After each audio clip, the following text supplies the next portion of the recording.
I like energy. How are we doing? Yes!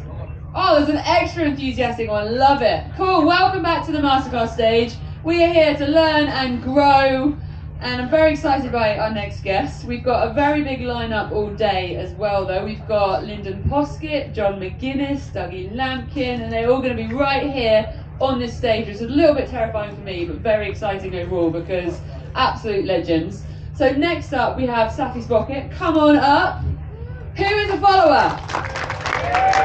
Yes, we have a friendly fan audience. I love it. Welcome. So for anyone who isn't a follower, who are you? Well, I guess I'm Saffy Sprocket, and I make YouTube videos.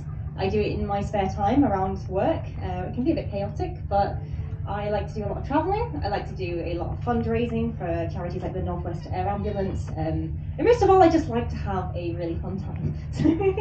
But yes, I'm here today to talk to you guys about social media, which is always a fun topic for me because I could talk about it all day long. Amazing. Okay, so what do you mentioned that you work. What do you do for work? So at the moment, I am trying very, very hard to become a fully fledged lawyer. It's very difficult. So at the moment I am a paralegal.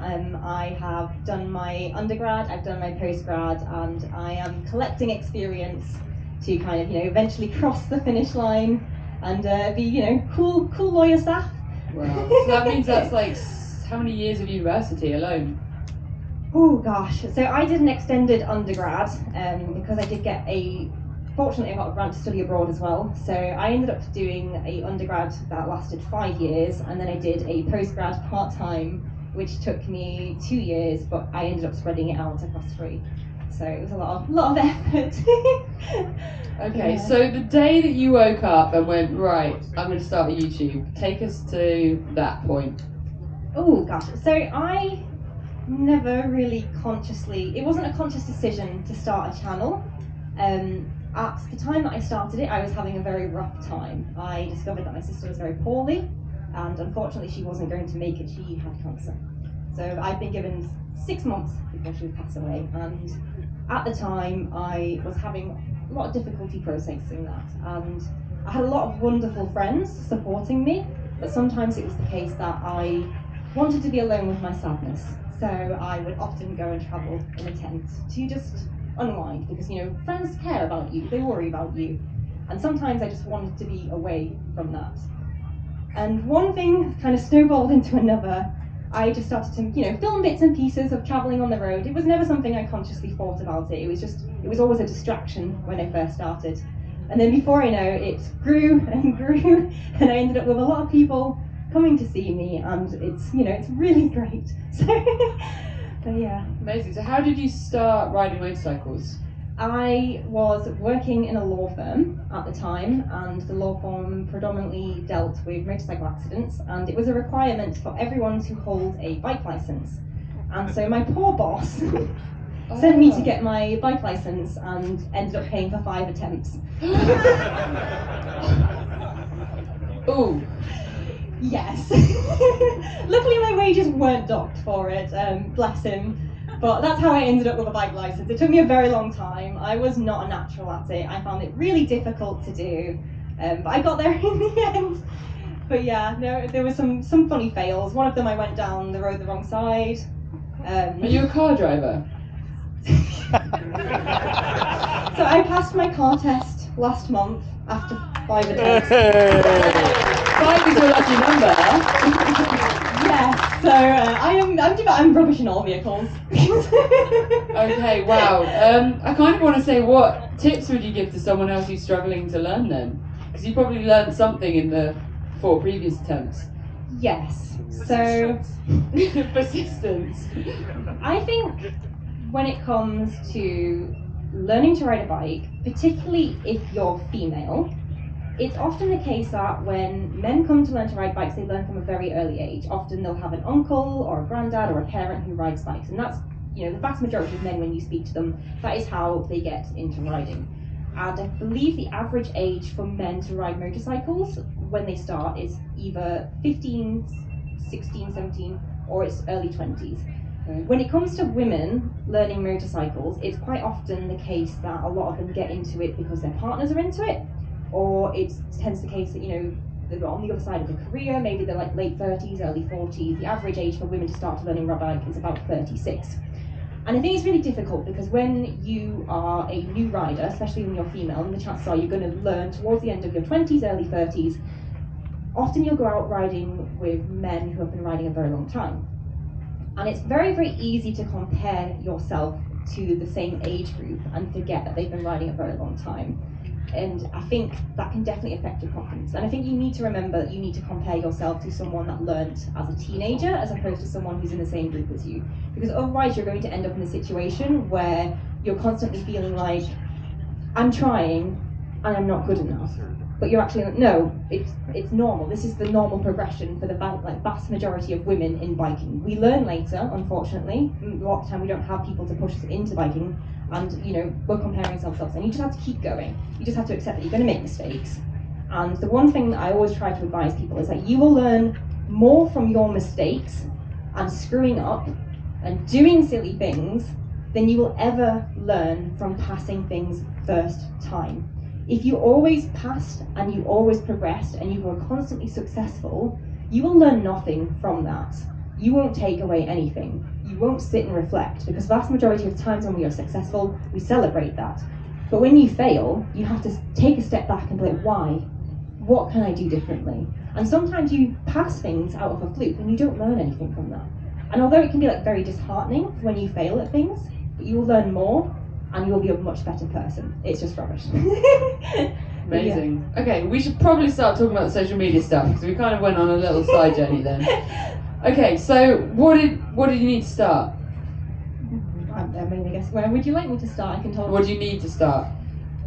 Oh, I mean, social media is one of those things where it's so vast and so big, and you could talk about it for days on end and never even touch the surface.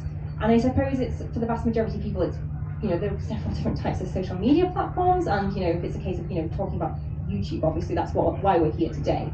A lot of people may look at YouTubers online, and they're looking at the content they can produce. And one of the most common things I've heard is that I wish I could do that, and I wish I had that skill. Which is always a very interesting thing, because when you speak to a lot of YouTubers, none of them ever remember having those skills to start off with. In fact, when you scroll to a lot of their videos, especially from the earlier days, mine included, I cringe looking back at them. They were all very terrible. I agree, when I look at my old videos. And there is nothing worse than looking at your old content and seeing how bad it is. But that's how everyone starts off. Nobody starts off being good at anything. We all start off being rubbish at things. That's the natural progression of skills. And I think a lot of the time when you're wanting to start, you just need to accept that you're not going to be perfect straight off the bat. So, and I think that's, you know, one of the main things is that if you are sat there and you are thinking, I'd love to be able to do that, but I don't have the skills, I don't have the, you know, even like the know-how, no one does. You just have to keep going and just trust the process and trust that you do get better. Okay. So what do you need to start if you're thinking, right, going on a trip at the weekend, I want to make a YouTube video? Whatever you own is where you start. If you own a GoPro, if you own a phone, if you own a camera from the 60s, it doesn't matter what you use.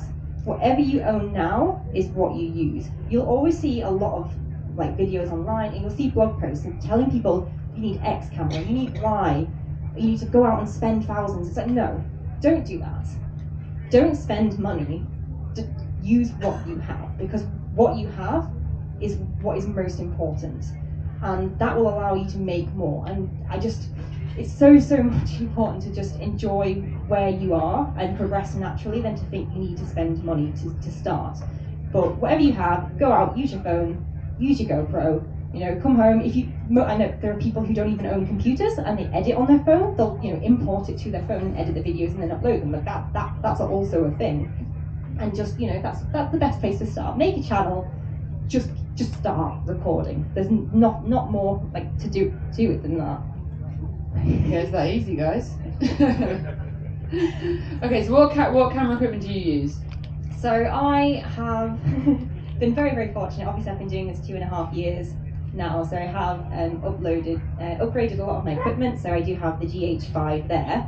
This was a recent acquisition, and I want to make you all very aware. My very first camera was a knockoff GoPro, and it was a mobile phone with a cracked screen.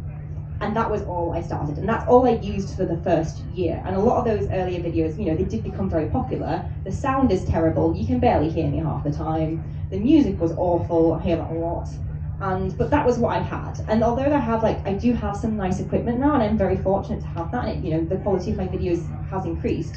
But I didn't start with that, and it's not a necessity. And this is a thing that I always try to emphasize people. Just because I'm running around with something nice doesn't mean you need it. It's just because it's luxury, ultimately. That's fair. So my brother is a cinematographer, and I remember when I first started doing my socials, I went, right, Dave, that's my brother's name, what camera do I need? Like, what should I get? I want something that's going to be really good. I want to do this kind of stuff. I'm going to be riding. I'm going to be doing all of this. And he was just like, what's wrong with your iPhone? And I'm like, what? And he was like, the best camera you'll ever have is the one, look, I can deploy it that quick. That's right there. Because by the time you've got the faff out and got cameras and massive lenses, the thing that you're trying to film and capture that's just happening naturally as part of an adventure is gone. Mm-hmm. And so I would say I use DJI action cameras and my iPhone. That's all I use. And something they don't tell you as well, there is nothing worse in the world than being out on your bike, stood in the rain, trying to pull out an SLR. Like, this is something no one ever says. It is the worst thing in the world. Like, it is horrific. The worst thing in the world. It is the worst thing in the world, because you're there. We need to put you in the desert. It's raining. You'll be raining, it's raining, you're like trying to get the tripod on, the wind's like blowing it over, because they blow over so easy. And then like I'll get my camera, I'll get one of those flexi tripods, I'll attach it to a rock, 10 seconds I'm ready to film, and then I can quickly get my gear back on and dry again, but they're so impractical. Yeah. So yeah. So what about microphone side? Obviously you see my little dead cat? So is this just what you use? So this is the ones that I have at the moment. I used to have really bulky ones that I got secondhand on eBay. I did accidentally set fire to one of them, so I did have to replace them very quickly. This is what I have at the moment. These are the Rode Wireless Go's. This again was a recent acquisition in the last 3 months. The microphones before this, I purchased a cheap £15 microphone from Amazon, and I basically just used that for a very, very long time. I didn't have a microphone plugged into my GoPro for up until 4 months ago. I know it's very common for motovloggers to have mics in. I never got around to getting a media mod because I just, again, didn't want to spend the money. So, having this is very, very nice. But again, I just used a £15 microphone from Amazon. You can pick them up anywhere. It's just trying to save as much money as you can, because it's better for you to travel on the road than it is for you to own lots of money and not be able to afford the petrol to go somewhere. So, prioritise what's really important. But yeah. Okay, so what tips would you give someone in actually thinking, right, I want to start a YouTube channel, I've got my camera and my equipment, what next? Get going. Whatever you're doing, like wherever you like to spend your time is where you should make videos the most. If you're into DIY, if you're into mechanics, make videos around that. Wherever you spend your time. If you like to travel a lot, make videos there. However you're spending your time. And it can be very easy to be like, right, I've got my camera, I've got my microphone, I'm gonna go to Poland tomorrow, I'm gonna start filming a massive adventure. And then it's just like, there's so much organisation involved with that. And you're like, well, if you're doing all of this other stuff every day, why not start with the stuff you're doing naturally? Because then it becomes less of an effort to plan. You start getting into a rhythm, you start to develop the skills you need to keep progressing. You don't need to go out there and do anything particularly incredible. And realistically, guys, let's be honest about my channel. The vast majority of my videos, I feel like I'm not doing anything particularly impressive. I'm not traveling the world. I'm not doing some crazy adventures. I don't do some amazing, I don't particularly have any skill or talent. I'm just a regular person who goes to Wales and just falls off her bike frequently. And that sounds pretty entertaining. But you don't need to do impressive things, you just need to hit record. That's it. And whatever you're doing is enough. Okay. So do you put any pre-thought into any particular shots you want to get, or any storyline? I think it very much depends on the type of videos. I produce like a lot of different content, so when it comes to the content where I'm filming on the road, there is no planning, thought, rhyme or reason to them. Usually what happens is while I'm like riding along, doing my things, I just enjoy it organically, but in the back of my head I'm already building up the storylines and how I'm going to edit it, because obviously as I'm recording on the road I'm very aware of what's going on. When it comes to things like, obviously I've started doing bike reviews, attending bike events and things like that, I have been trying very hard to make shot lists, because I don't know if you guys know, I'm not the most organised. So I have been trying to do that more and often. It's definitely worth doing. And when I first, started to be a bit more serious about my channel, I had a lot of people saying, it's all in the planning. Plan everything out before you go and do that. If you go to a show, plan it out. And there's definitely a lot of truth to that, and I often see that the quality of the videos tend to be more fun to watch when there's planning, but I think you need to have a balance, because if you plan too much, you miss out on opportunities. If you have a rigid route, you miss out on so many amazing things that happen naturally, because no matter what you do or where you go, there is always adventure. And if you're so focused on this path that you need to go and ignoring everything around, this incredible thing could happen and you're like, no, I need to get to point B. So there needs to be like a balance. You can plan, but you also kind of need to go with the moment, do both. Yeah. Amazing. I don't plan any of mine. I just know that at some point during whatever it is I'm doing, I need an intro bit and an end bit, and then the rest is like life. The explosions, the bomb, or whatever happens. Wild things. I don't think you need to plan. Like, you are doing some crazy, crazy things. Like, what you do is incredible. Like, I think some of the trips you do are so crazy and so nuts and just so wild. And I just think that kind of thing, no matter which way you go about it, that is always going to be like an incredible accomplishment. Whether you plan or not, that is going to be phenomenal to watch. And I think like you don't need to, because it's so wild. Thank you, that's very kind. We're going to talk about you though. So I'm reckoning someone in the audience might have some questions. Does anyone have any questions? I'm going to roam around with the mic. I've lost the hand.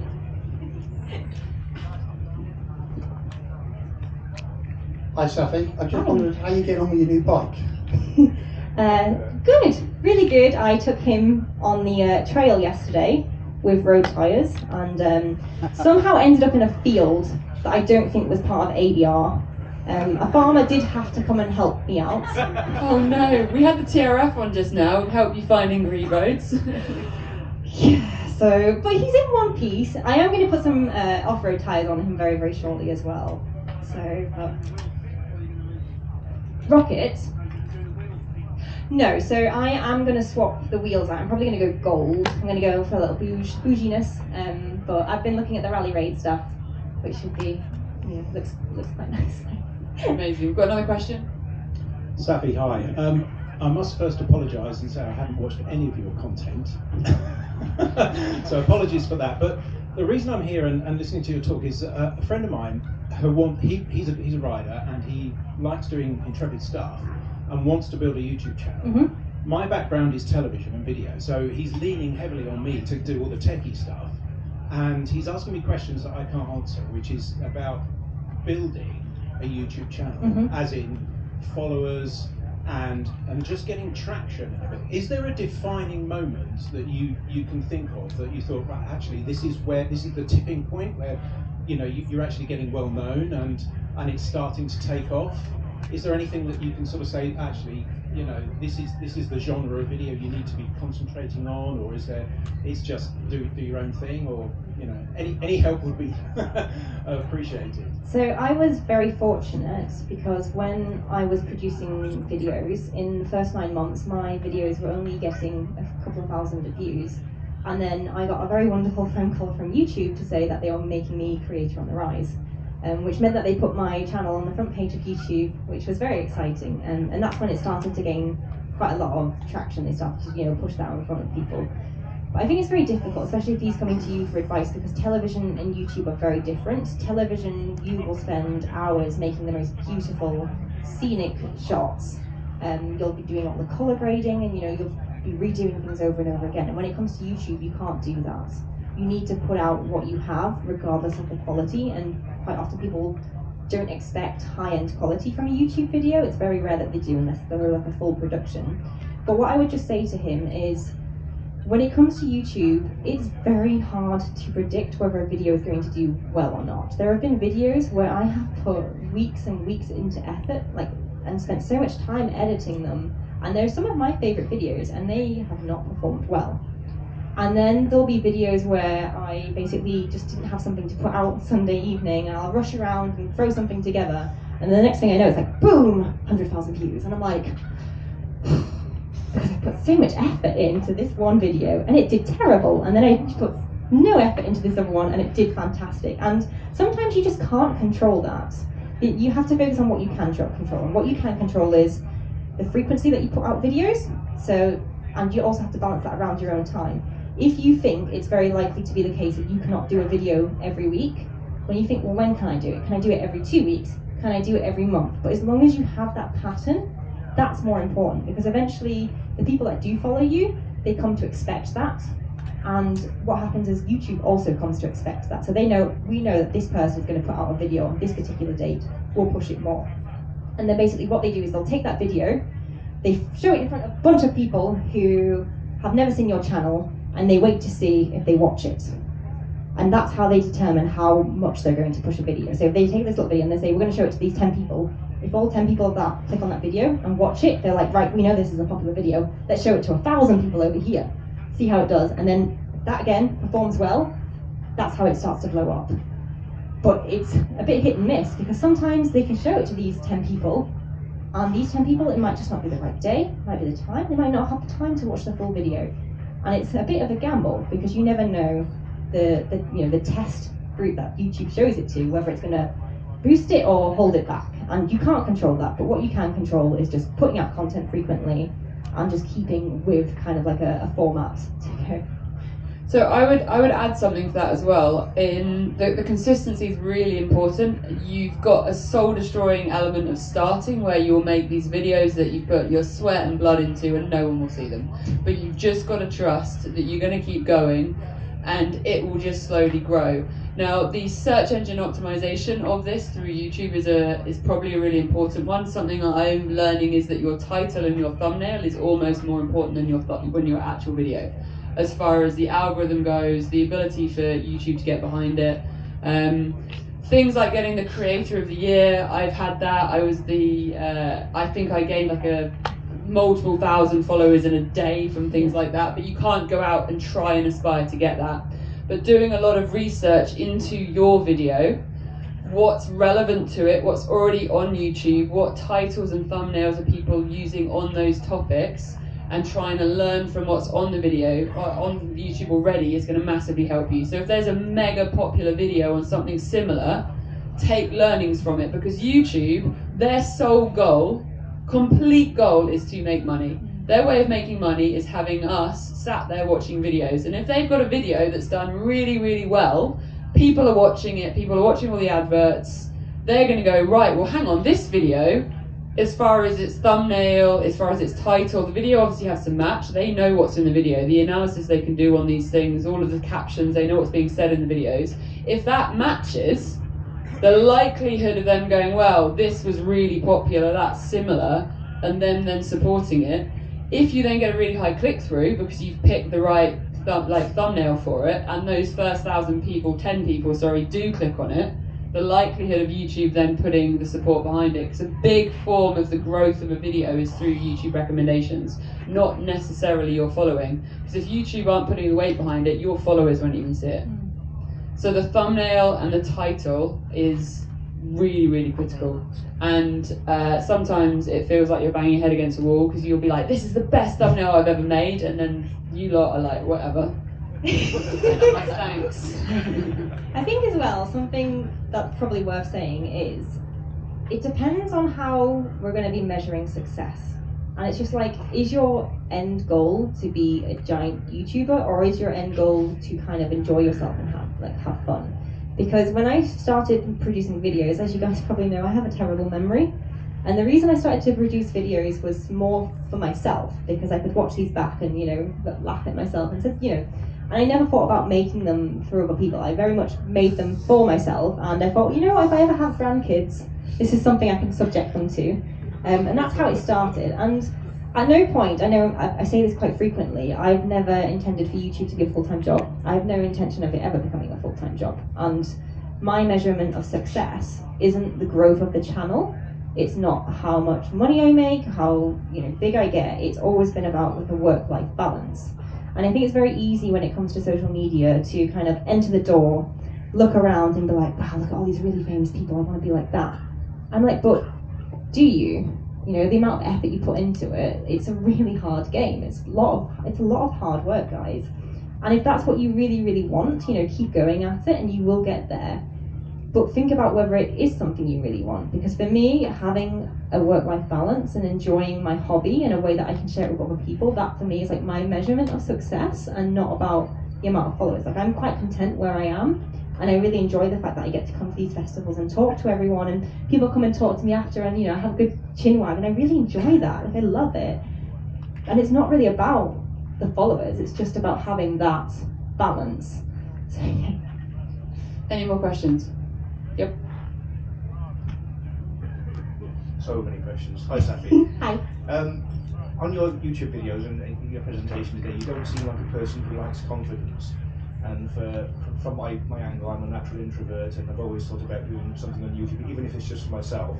Do you ever have those crises of confidences and those lack of self-belief and wonder, how can I get over this? How can I put this out there and be confident it's going to work? So I think it's very easy to think I am confident. I don't think so. I'm terrified stood up here right now. I am extremely introverted, and this is probably why I travel a lot by myself.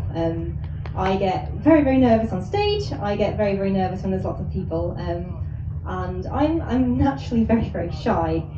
When I first started the channel, I feel like I was watching a lot of advice on how to edit and things like that, and the advice that kept cropping up was, people would be like, be yourself, just be yourself, it's fine, be yourself. And I was just like, well, myself doesn't really talk. And so I was like, well, it doesn't really work for me, because myself is just like, if it was be myself, it'd be like, welcome to Saffy's book collection, And I thought, like, well, for me, I think if you are an introverted person and you are like shy like me, don't be yourself. I know it sounds really awful, but be the person that you aspire to be. Even if you don't feel like that person, just pretend. And then slowly over time, it starts to become natural. And there'd be loads of times where I'd be really shy, especially like last year talking on stage, I was like, and I just pretend that I was the best version of myself. And I always envisioned the best version of myself to be someone who laughed at her mistakes, someone who was just genuinely happy, someone who loved to talk, and that was my idea of who I wanted to be. And when I first started the channel, I felt like that wasn't me. I felt I was very shy. But I just continued to pretend to be the best version of myself. And by not being me, I slowly became the person I wanted to be. And that would be my advice for that. So if you're feeling nervous, you don't have a lot of confidence, just imagine yourself as like a superhero, and just pretend to be that person. Slowly you evolve into that person. So. We're going inside of a circle. No, there's one behind you. I'll come to you next. Hi. Just a question on, probably for both of you, as women travelling around doing a lot of solo stuff as well, being well known on social media, what is the dark side of being better known, number one, and number two, travelling on your own? How do you guys cope with the fear of what if something goes wrong as a solo female traveller? I personally have not really experienced a dark side. I feel like the biking community is very unique in the sense that if I ever called out for help, there are always going to be people that help me. I've met a lot of people on the road who have recognised me instantly, and it's always been a pleasant interaction. Sometimes we've stopped for coffee. I've had a lot of bikers pull up on the side of the road when I've broken down or broken equipment, and they just always been there to help me out. I think the thing that probably scares me the most is obviously when I am travelling on the road, I don't always, and I'm sure you might be the same, I don't always post my location live. And I think sometimes as well, you can feel a bit vulnerable travelling on your own. It's just kind of like, the biggest thing for me is always trust your gut instinct. So there have been times where I've stopped at hotels or I've stopped at campsites, and there's been nothing wrong, technically. There's been absolutely nothing wrong with those campsites, they've been completely fine. But something inside of me is like, get out. And I think you start to learn, especially the more you travel, whether you're male or female, you start to learn to trust your intuition, and you start to recognise that if my body is saying something's not right, and you just need to roll with that. And I'm sure there's been lots of times where it's been false alarms. I've just probably been a little bit paranoid, but you just have to roll with it. But other than that, I've never really been in any particular terrible circumstances, so I don't know about you, Vanessa. I'd say that it's similar with my following. I've got incredibly lovely followers, so for anyone here who does follow my shenanigans, very much appreciate the kindness in the comments. It's very unusual for me to get negative comments. I think the most obvious ones are like, take the fake eyelashes off, love, then they're natural, whatever. And it doesn't stop me riding a motorbike. But there are a few things I do when I'm in somewhere like Colombia or Belize. I'll never be posting live time, so I'll always be 2 or 3 days behind. So if someone is trying to find me while I'm at the cocoa factory or whatever it is I'm doing, they're 2 days late. Little things like that, it's just for my peace of mind. When I'm on my own in the desert valleys and stuff, you've obviously got all the GPS equipment, and you're paying for organisers to follow you and track you and be there with a helicopter. I think the world is a lot less scary than the media makes it out to be, and a lot of the time 99% of us are really lovely people. Trusting your gut, as Saffy was saying, is really important. But I think from the social media side, my favourite thing is meeting people that follow me and talking about the adventures and the stories, and I think there's an amazing side of it. I'm grateful that I haven't been big trolled, and you do see some people's accounts get a lot of abuse, and I'm very grateful that I don't get that. So I don't really have a more powerful answer on how to conquer that, but I know it can be very difficult. There's a big person at this event that's been having some issues with it, with death threats and stuff, and it's just, we all just need to put out more love and treat people like you'd want to be treated. And I think if we all did that, smile at people and be friendly, the world would be a way better place. That's a really good question. As well about it's easier to think the world's a more dangerous place than it is. And I think when you think back 20, 30 years ago, before we had mass internet and media, you wouldn't really hear about awful things happening anywhere. And I think now the fact that we do have this network where we can tap into any country and discover lots of awful things happening, it's very easy to be afraid, and it's very easy to let that fear consume you. But the reality of the situation is that it's no more or less dangerous than it was 20, 30 years ago. We're just, it's just more accessible to know about these things. And I don't really think it's too dangerous to be on the road. It's just easy to think it is. And that fear is very powerful as well. It can hold you back. You just have to trust that things will work out sometimes, and trust that it's not as dangerous as it is. So do more push-ups so that when they look at you, they're scared. Hi Saffy, I absolutely love your channel. Every time I watch you riding, and your little sound effects as you ride along just always crack me up. I just wanted to ask, because you are riding by yourself most of the time, do you ever find yourself getting lonely? And if so, how do you deal with that? Oh no, I love being by myself. Like I said, I'm very introverted. I'm very, very shy. I was always quite shy. And also, you meet a lot of people on the road. I meet a lot of people. I don't put them in my videos because I don't really like filming other people. I don't think it's fair. If it's the case that if I am traveling somewhere, quite often you'll see things like I'll always blur children out. I don't like to force people to be involved in my channel. I think it's very unfair on other people. And so quite often when I am stopping and I am stopping at campsites, I always meet people and I always have wonderful interactions and chats with them, but I don't record that because it's more about sharing the moment with those people and learning their stories. And yeah, and I think it's good because sometimes I can go to a campsite and if I want to be by myself, it's fine, you can do that, but then you can also rock up and have fantastic talks with people. And I remember meeting a couple from, I think they were from Sweden, and it was my birthday that evening, and I was in a tent by myself near Italy, and I remember just a wonderful elderly grandma couple, and this old lady, she was like, "There's no one here, but I want you to know I'm so proud of you." And I was just like, "Oh, I love it." So, you know, you do meet a lot of people, so it's just not always, you know, I don't post about it. Awesome. We've got time for one last quick question.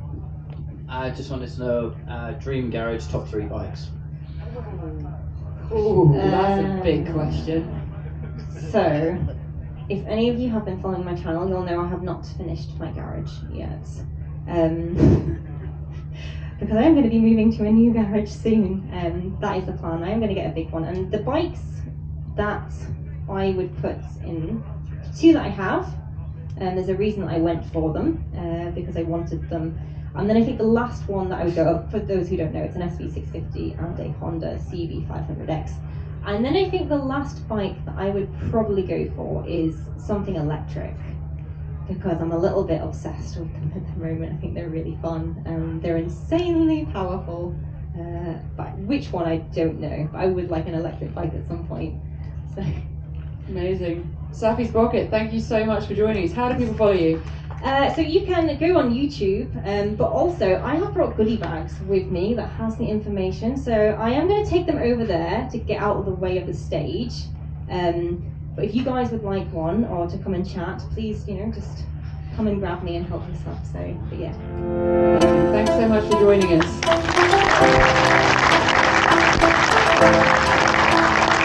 Amazing. Right, we are going to be going straight into lunch now. So we have Fel Foodie back on stage. This is all about learning how to cook really tasty food out of your rucksack on the wilderness. We're going to have a short break, 12 o'clock, we'll be back here.